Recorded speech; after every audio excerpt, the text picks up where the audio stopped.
In this video, I'll be covering the remainder of the Unit 3C test review for Math 2 on quadratic functions.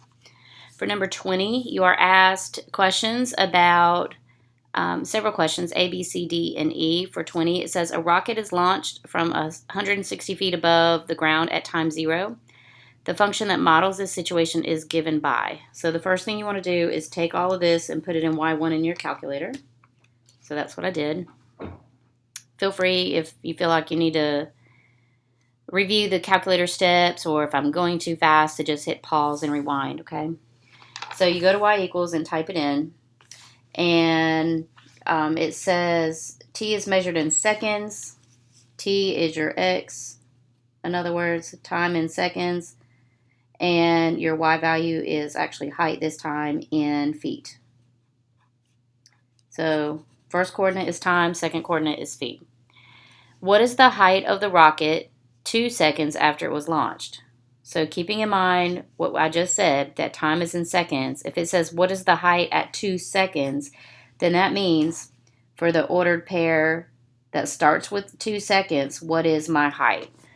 The easiest way to find this value, if you've put it in your calculator, is to simply look at the table and go to where the x value is 2. So beside 2, we see a height of 246 feet, and we need to put units also. Next, what is the maximum height the rocket reaches? Well, in a standard viewing window, I'm not going to see the maximum point. So to determine what I need to set my y max to in my window, I need to first look at my table. And I can see that when I'm looking in quadrant 1 at positive x values here, and my height goes up to from 219 to 246, then back down to 241. So that tells me that I need to set my y max higher than 256. My general rule is if it's in the hundreds, then I round up to the nearest hundred. So I would go window, set my y max to 300, and then graph it. And now I can see my whole parabola. So now, what is the maximum height that it reaches? I need to find this vertex up here. So I'm going to calculate the vertex by hitting, you can see where it says in blue, calc right there. I hope you can see that. But anyway, we hit second trace to get to our calculate function, and we want to calculate the maximum value. So we can either scroll down to 4 or hit the number 4 and then press enter.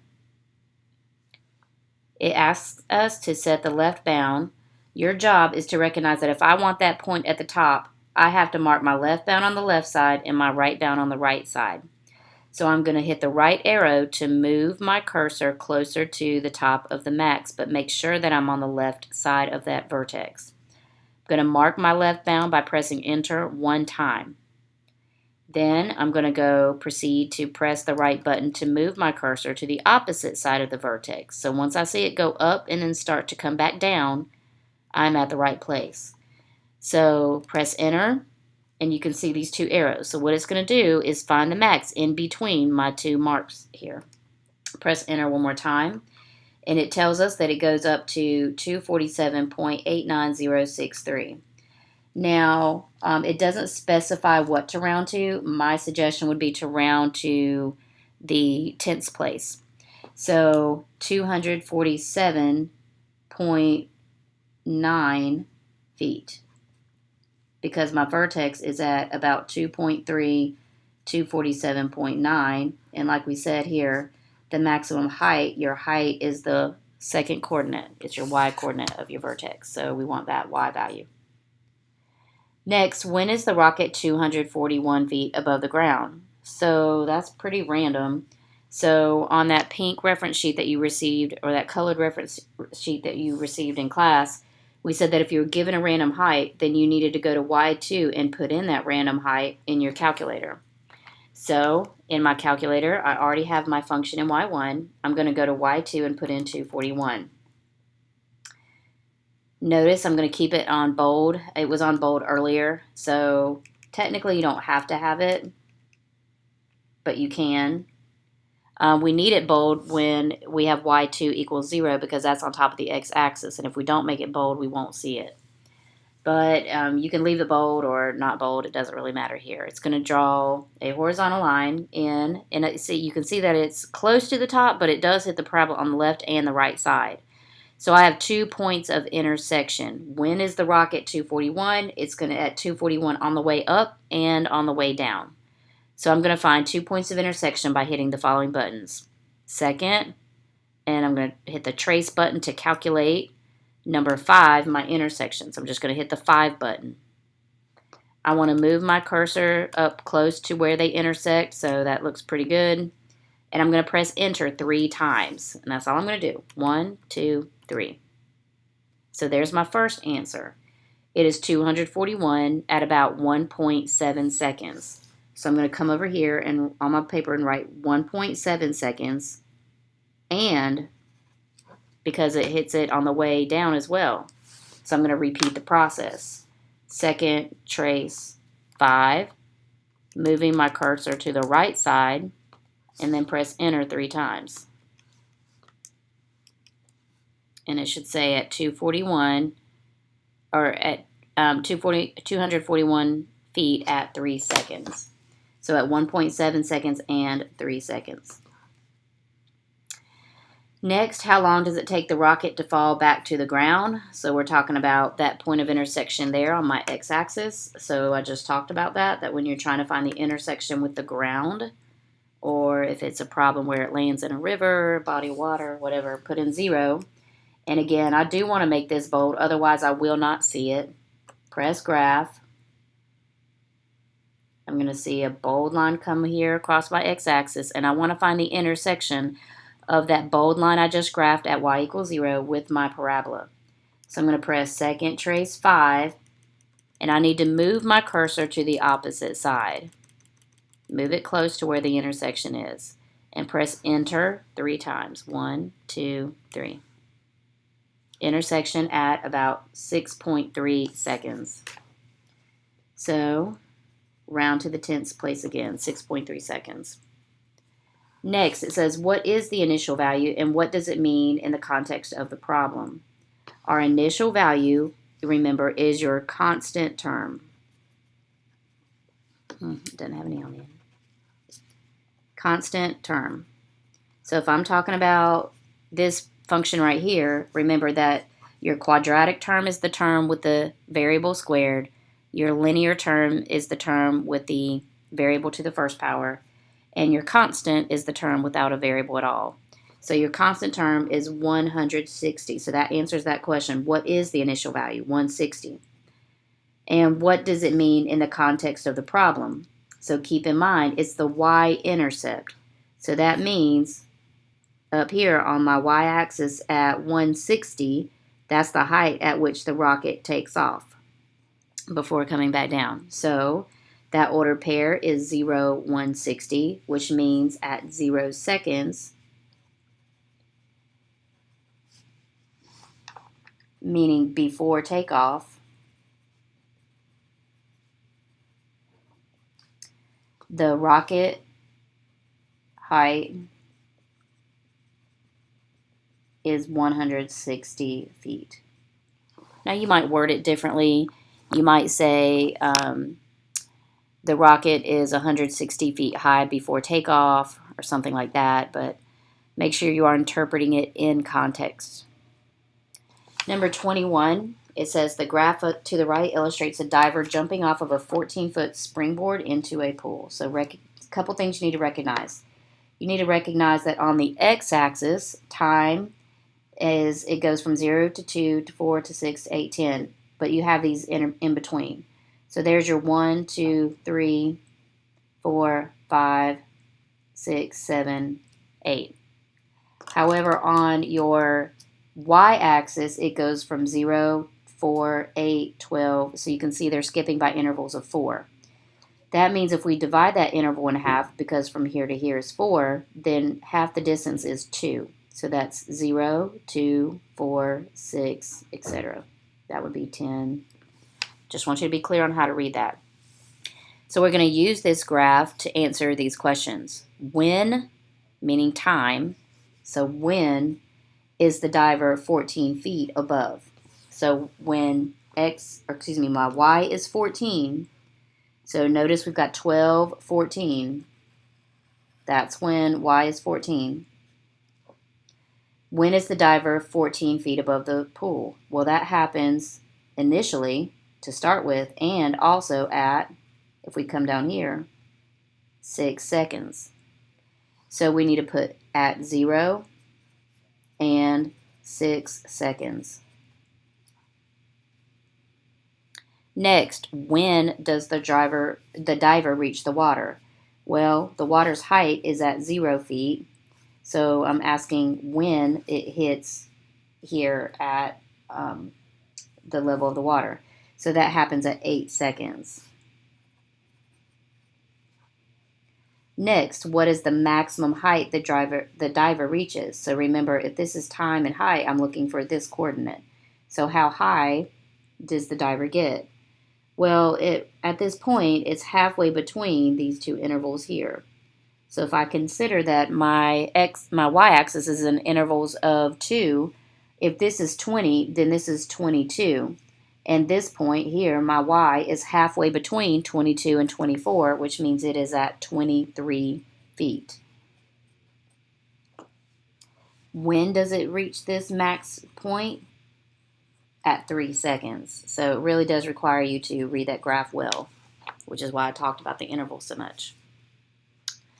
All right, next, if you wanted to shift the graph y equals the opposite of the quantity x minus 4 squared plus 2, down 4 and left 5, what would be the new equation? So if you need to, you can use graph paper during the test. And I'm going to pull out something with a little graph on it right here. So I'm going to do it visual first, and then I'll show you how you can do it without graphing it. So it says if we want to shift this graph down 4 and left 5, what would be the new equation? So recognize first that your vertex here is opposite keep, so 4, 2. If my vertex is at 4, 2, which is located right here, and then I move it down 4, 1, 2, 3, 4, and left 5, 1, 2, 3, 4, 5, this is the location of my new vertex. So my new vertex is at -1, -2. So if I have a vertex at -1, -2, and I am shifting this graph, my A value remains to be the same as it was to start with, which was as -1. So if I want to know my new equation, these new equations need to be written in vertex form. Y equals A times the quantity x minus h squared plus k. I'm going to substitute my A value, recognizing that this is my h and -2 is my k. So I'll get started. Y equals negative. I'm not going to put the understood 1 because it's understood 1. X minus, if I do x minus -1, that actually turns it into plus 1. I have to remember to put my squared and then keep my k value here. So what I would do is before, just acting like, well, I'm done, just type in the equation. Type in the first one, which was the opposite of the quantity x minus 4 squared plus 2, and then typing in my new equation. I'm going to go over here and hit enter till it's not bold anymore, and it's just normal. And type in my new equation here, the opposite of the quantity x plus 1 squared minus 2. I'm going to definitely hit zoom 6 because my window is still set to the problem that we did for 20.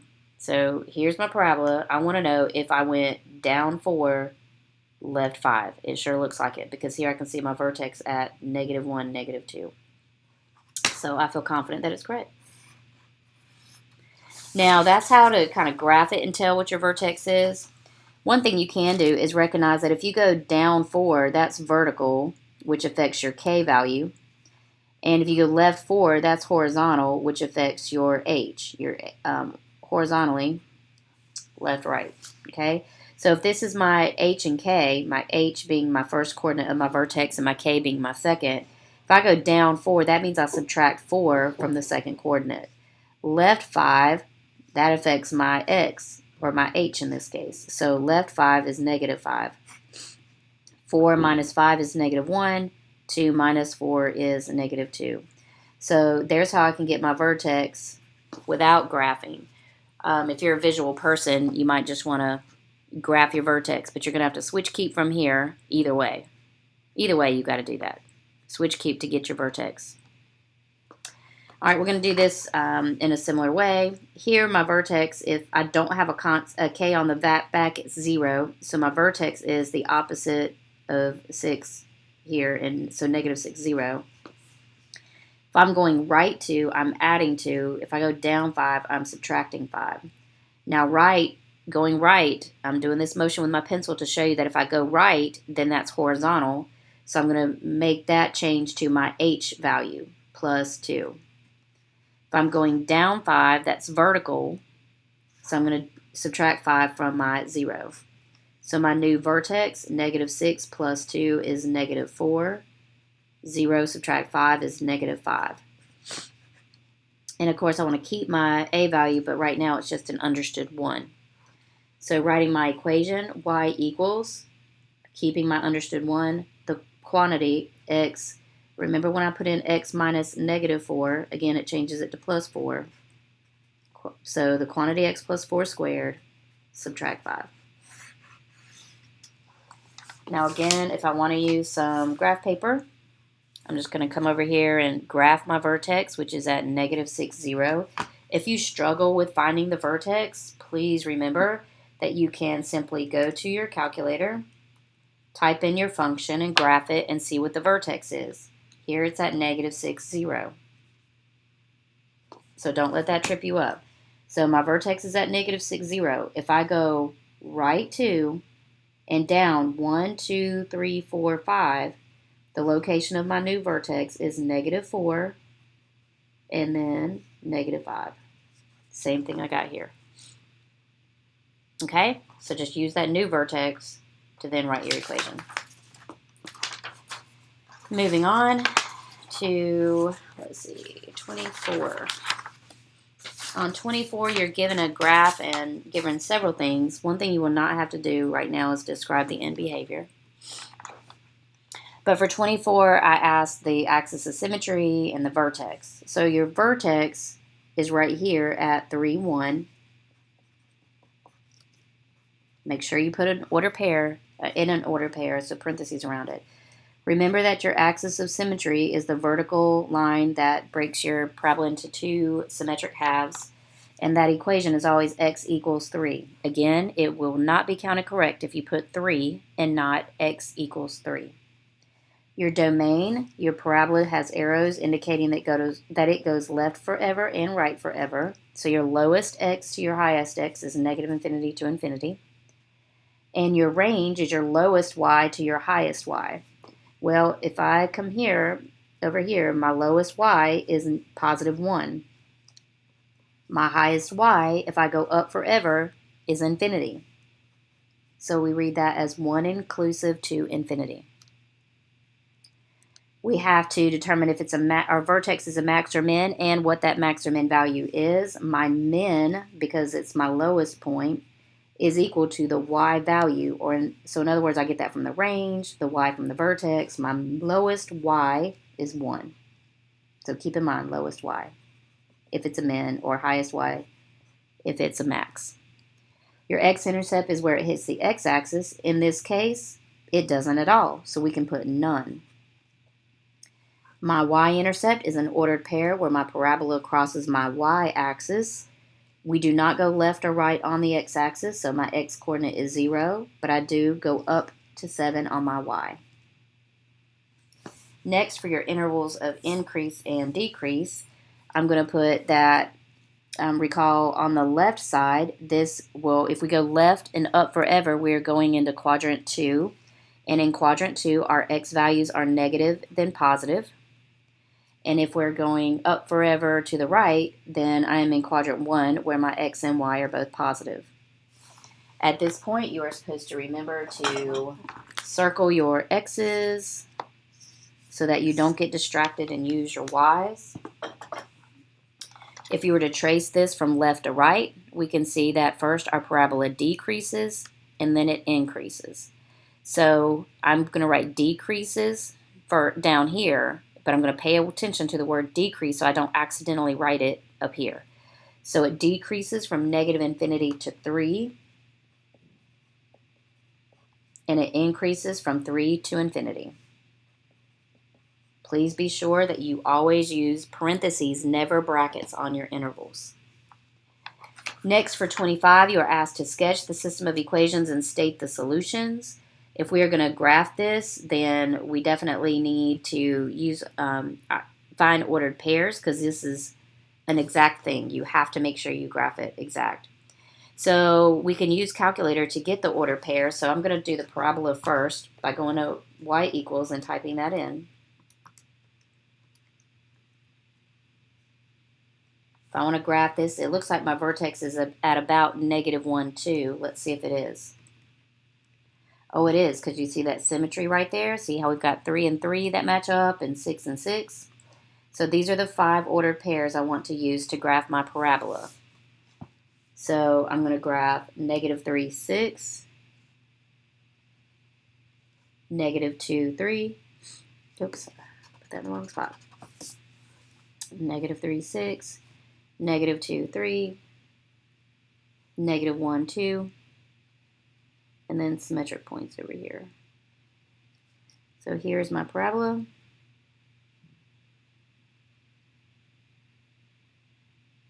Oops, I'm just messing up.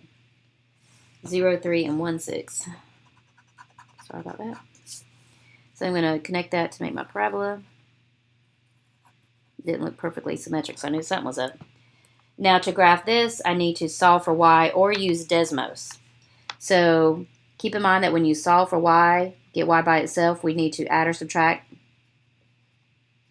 this 2x to the opposite side. So because it's minus 2x, I'm going to add 2x. Because 10 is positive, I'm putting a plus 10. And then I'm going to divide all terms by 2. And that leaves me with x plus 5. So we can graph it by using y-intercept and slope, or simply type in x plus 5. Graph it. It looks like my constant hits the y-axis at 5. So I'm going to put a point here at 5. Go up 1 over 1, up 1 over 1. But certainly you can graph these points as well. I'm going to go backward. I can see where they intersect.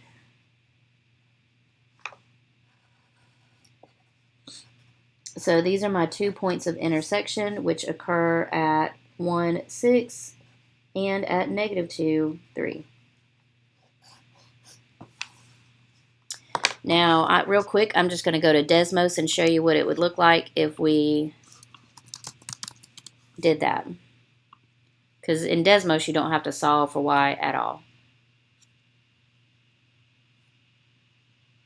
So I'm going to go to y equals here and type in, I'm going to pull up this keyboard here at the bottom, and I'm going to type in, oops, I'm going to go back. Y equals x squared plus 2x plus 3.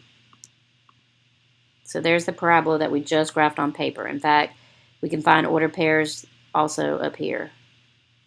So I'm going to add on a graph. Oops, I didn't mean to skip one up here. Guess that didn't really matter. And then type in 2y minus 2x. So minus 2x. And remember, you can use the app on your phone as well if you're practicing this at home. And ta-da, there's our points of intersection. 1, 6 and negative 2, 3. So however you choose to do it, whether it's solve for y and graph it in your TI-84 calculator or use Desmos. On your final exam, you'll be able to use Desmos. It has a built-in Desmos calculator. But remember, your solution to a system of equations are the points of intersection. That was on your vocab test Friday. State the solutions to this system. So all I have to do is write the ordered pairs. From the origin, I go 1, 2, 3 to the left, then up 1, 2, 3, 4 to get to negative 3, 4. They also intersect at 1, 0. Next, what are the solutions for the following systems of equations? These are already solved for y, so I'm just going to type into my calculator. X plus 1 for the first one, negative 3x plus 9 for the second. This time I have two lines intersecting. Second, trace 5, enter, enter, enter, and I get 2, 3. Two lines are only going to intersect one time.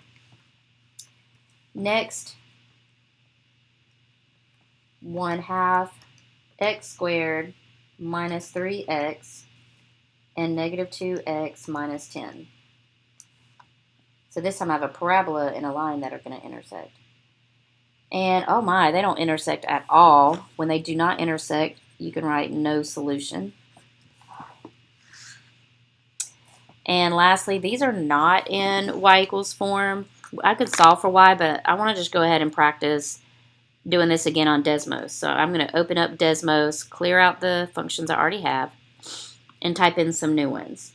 So if you're looking at your paper, we're going to first type in negative x plus 2y equals negative 3. Again, this is for 27 part C.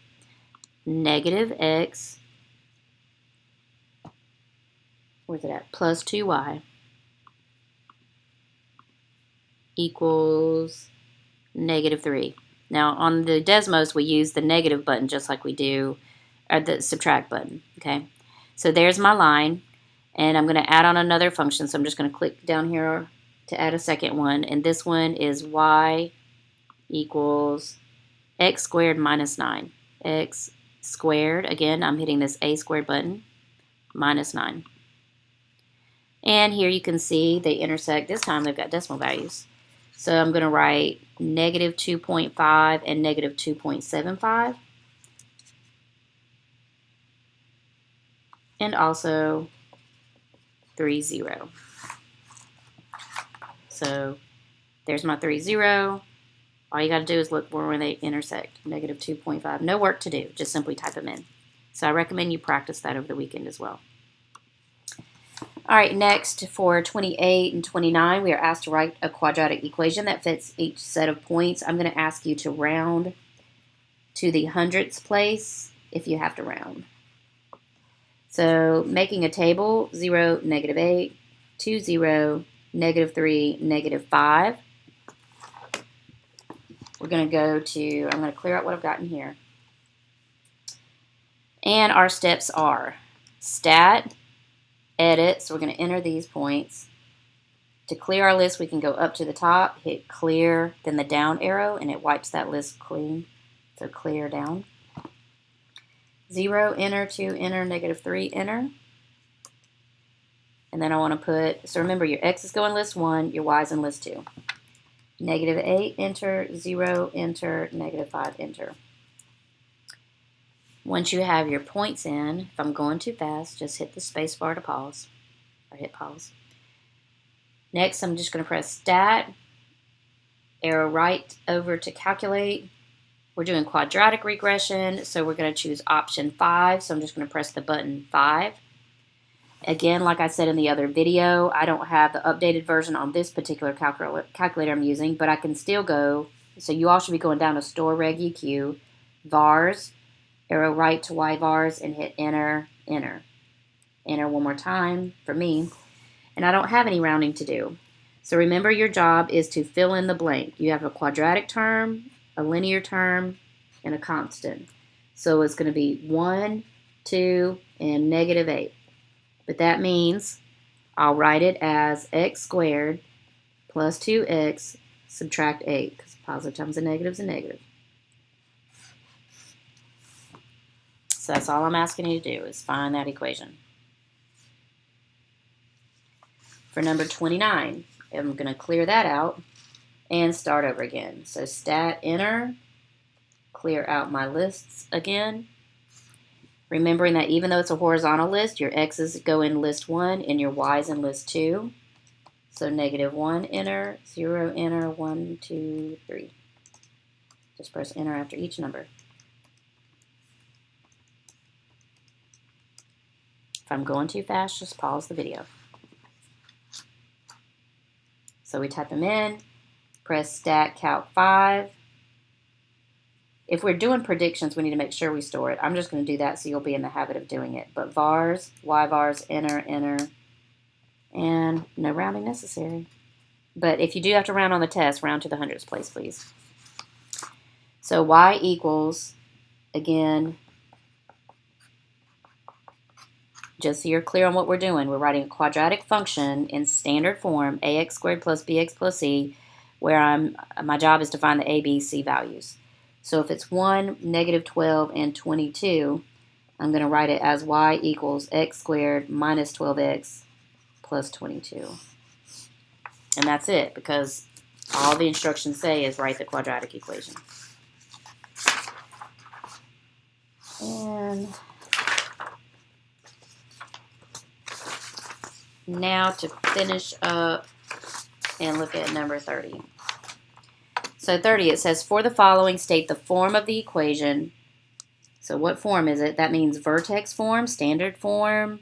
Is it factored form? What key features do you get from that information? And then give the specific value stated. So this one here is in standard form because it's in the form ax squared plus bx plus c. The key feature we get from standard form is the y-intercept. The y-intercept is your constant term. I'm going to put constant term, but if you just put y-intercept, that's fine.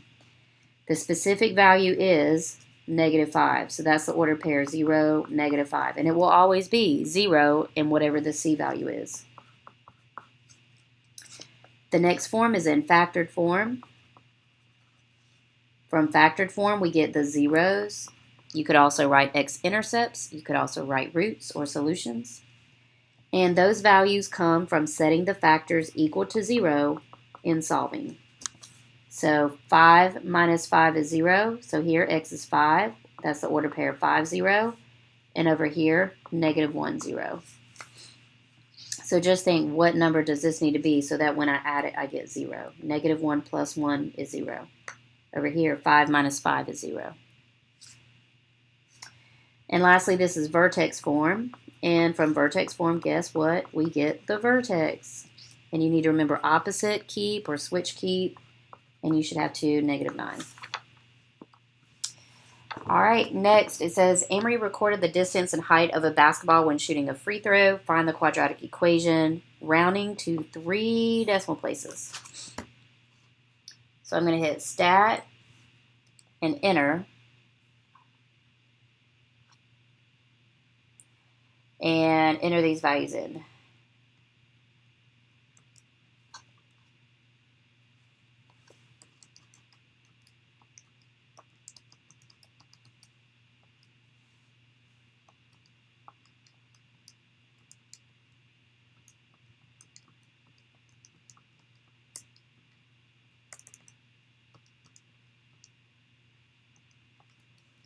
And I always check back over my values, always. Because if I mess up even one value, I'm going to get a different answer from the teacher. Okay? So stat calc 5, we are going to be doing some predictions with it. So vars, go to your store reg EQ, press vars, y vars, enter, and hit enter one more time. And we are going to round to 3 numbers after the decimal.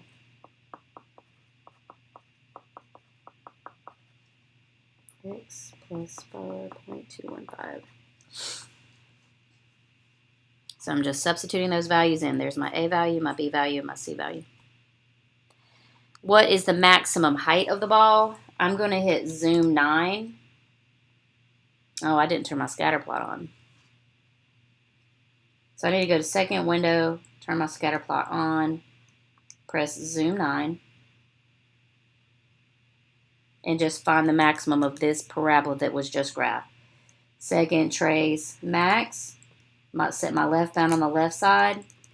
I'm going to assume that you can do these calculator steps because we've done them a ton of times in class. Set my right bound on the right side, press enter. It'll say maximum 13. Let's round to the, I said we taught in class that you should use significant digits. So if these numbers for height are rounded to the tenths place, then it's appropriate to state our answer to the tenths place. So I'm going to round my height here as 13.7. And it does say feet, so I'm going to use my units of feet. All right, this one here, we actually did this in class also.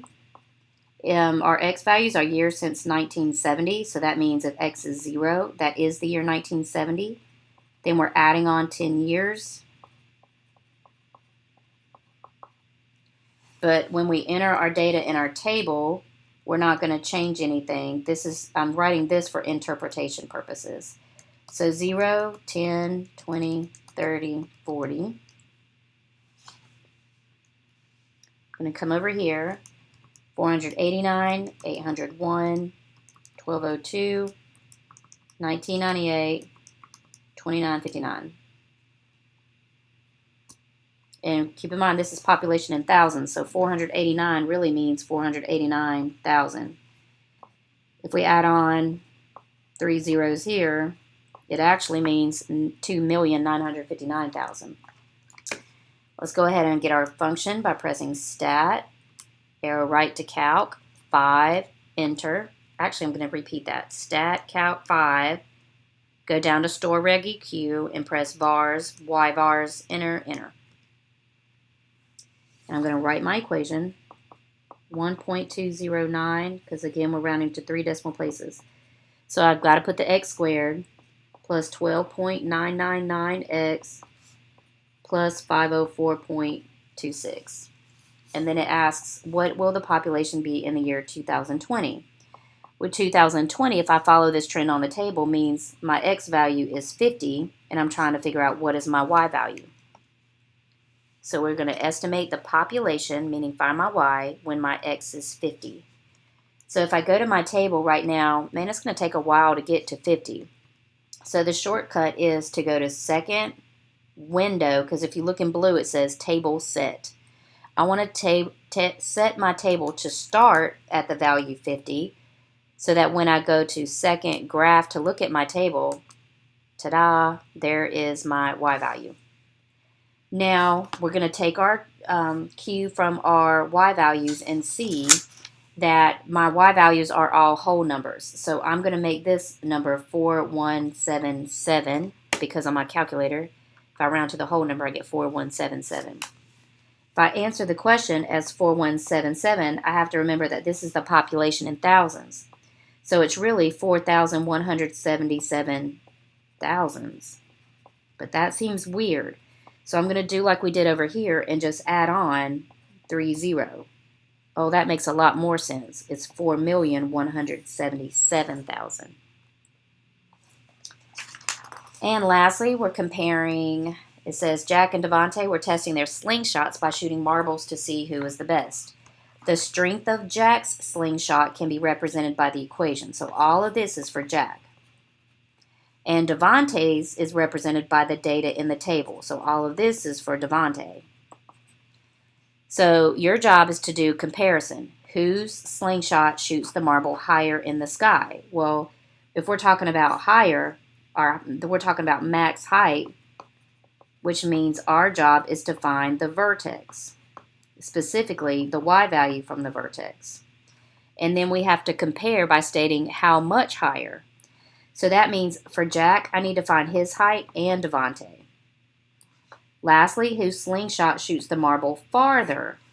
Well, if we think about shooting it farther, one's going to go and the other might do this. And when we talk about how far, we're talking about how far it goes before it stops, right? So we need to find the x values where it intersects the x-axis. In other words, the zeros on the right. And remember, to do that, we go to y2 and we put in 0. But we're going to do it both for Jack and Devontae because we then have to make a comparison of how much.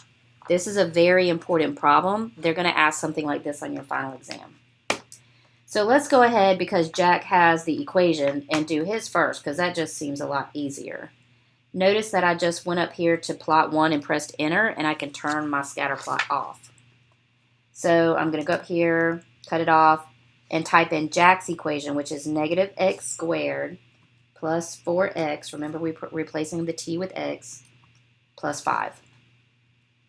I'm going to hit graph. Oh, I'm going to hit zoom 6 first. Zoom 6, that'll set me back to my standard viewing window. And I'm going to see how high he shot it and how long it took for it to hit the ground. So I'm going to do my vertex first, which is a maximum. So I'm going to press second, trace 4. Move my cursor to the left, press enter. Move my cursor to the right, press enter, and press enter one more time. So this shows that at 2 seconds, my max height is 9. I'm going to assume we're doing feet. Let me see. Here it's not clear on the table, but we're going to assume here seconds and feet. And we know that because it says h of t. This is height in feet and time in seconds.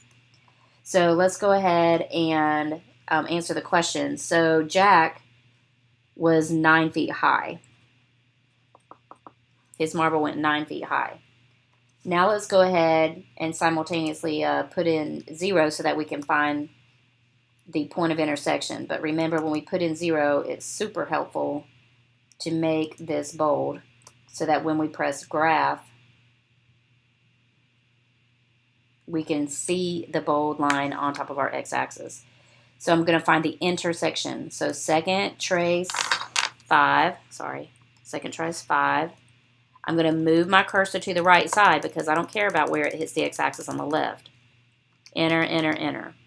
And we get at exactly 5 seconds. So Jack, that's the x value. That's 5 seconds. Oh, I'm sorry. Height, time.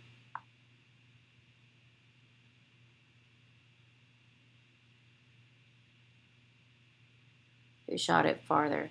That actually should be distance. So sorry about that, but this should actually be distance as a function of height. So that's going to be distance for the x value and height for my y. So if I want to know who shot the marble farther, that's the distance that it traveled. Sorry, we'll make that modification, but still for comparison purposes, it works the same. So we have Jack's information. Now we need to find Devontae. So we're going to go to Stat, Edit, and we're going to type in the data from our table. So 0, 1, oops.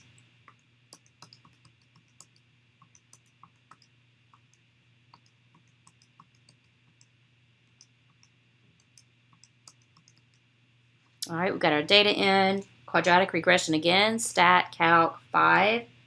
Again, you're going to go to store reg EQ, but because I don't have that, I'm going to press vars, go right to yvars, enter, enter. There's my function, but because I did it in store reg, my equation's already there. So let's hit graph to see how Devontae's marble travels. Pretty similar, right? So let's see who shot it higher. So our max, second trace, 4 for max. Again, setting our left bound to the left of the vertex, our right bound to the right of the vertex, and pressing enter. And his goes up to 7.8 feet. So that means Jack wins. In terms of distance, again, we already have 0 in Y2, so I just need to find the intersection over here. Second trace 5. Enter, enter, enter. And his only travels 5.6 feet. So if I want to know who's went higher, definitely it's Jack, because 9 is higher than 7.8. So I'm going to put Jack by, and by how much means to find the difference. So if I just type in 9 subtract 7.8, I get 1.2 feet. So Jack's went higher by 1.2 feet. But here Devontae is farther. So here Devontae wins by 0.6 feet. Because if we subtract, Devontae is 0.6 feet farther. All right, and that concludes the review. Good luck.